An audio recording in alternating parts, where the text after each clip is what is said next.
Well, we'll be hearing more about the elections for police and crime commissioners in a moment, but I'm joined first by the Conservative Party chairman, Grant Shapps, and Labour's Shadow Home Secretary, Yvette Cooper. If people are being elected on not majorities, but with 10% of the vote in some areas, are you worried about the political breakdown?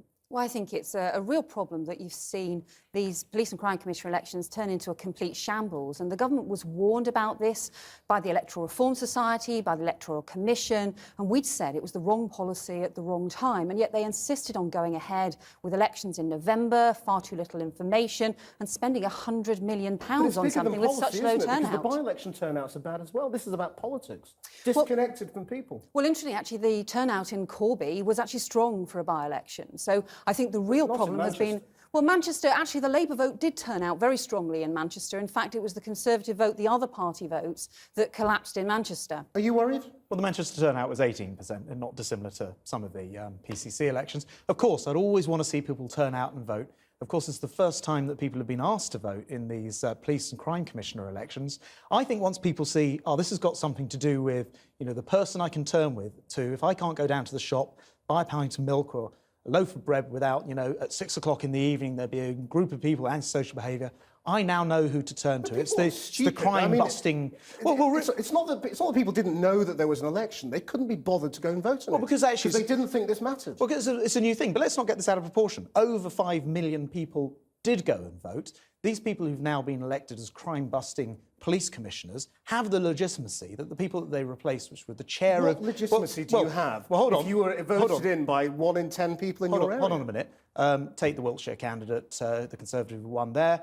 37,000 times more legitimacy than the chairman of the police authority that he replaced. So this is now a figurehead that people can turn to. Here's a prediction. In 4 years' time, I think we'll see a much bigger turnout. Is that a logical comparison? But this was a flagship policy that they introduced, and they chose to have these elections in November. They could have waited until May. They chose to have them in November when it was more expensive and when it was going to be harder to get people to turn out. You actually have more crimes being committed each year in this country than there were people that turned out to vote in these elections. So I think this is a shocking indictment of this so-called flagship policy, and it's so irresponsible. They've ended up spending £100 million on it when you could have spent that on 3,000 police officers across the country. Well, the good That's news what is people, I think, will think is the good news is in this appalling. country that crime has been falling in the last year or two. These police and crime commissioners will give people the opportunity to get some democratic control over the police. One of the things which is really interesting is we're all charged council tax on our this precept figure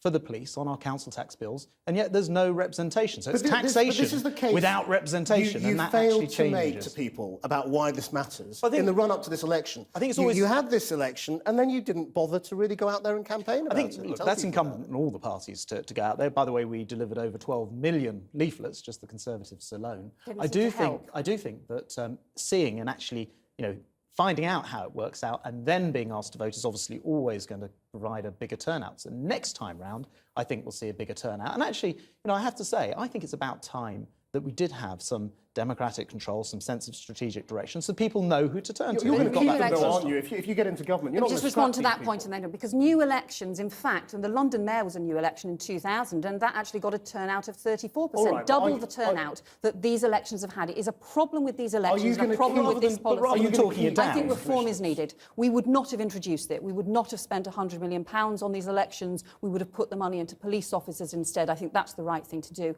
Reforms are needed. We've asked Lord John Stevens, as part of his independent commission into the future of policing that we've set up, to look at the issue of policing accountability. He will report in the spring of next year, and then we'll discuss what the conclusions are. You don't know whether you'd keep them or not? Well, we will set out what the proposals should be by the time of the election. But reforms are definitely needed, because I think this election has shown... We've seen over 5 million people go and vote yesterday for these police and crime commissioners. Now, I know that the Conservatives have had... I'm sorry, I look at you both and I think this is the problem. Well, I'm not sure... Here you are, I'm not shouting at each other about policy when the real disconnect here is the people of Britain have not engaged with either of you.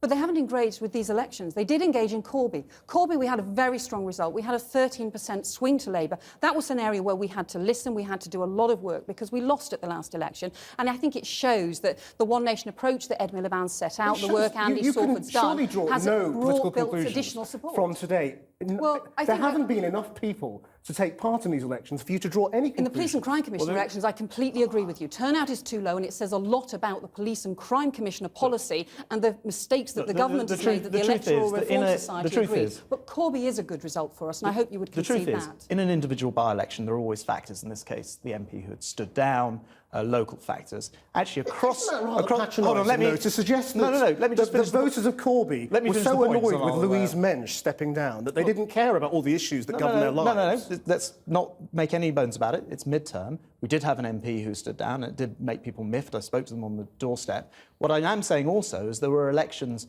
throughout the country, actually in 35 by-elections across the country. We actually won a seat off Labour. In Scotland, we won in Wales in the Police and Crime Commissioner elections. Labour failed to pick up a seat in Swindon, where the council was able to go Labour, had you have won it. The fact of the matter is, Labour got a 2% swing in those by-elections across the country, nowhere near enough to form the next government. About Louise Mensch in the Corby election, they were talking about David Cameron, and they were feeling very let down. We must leave it there. Thank you both very much for coming in.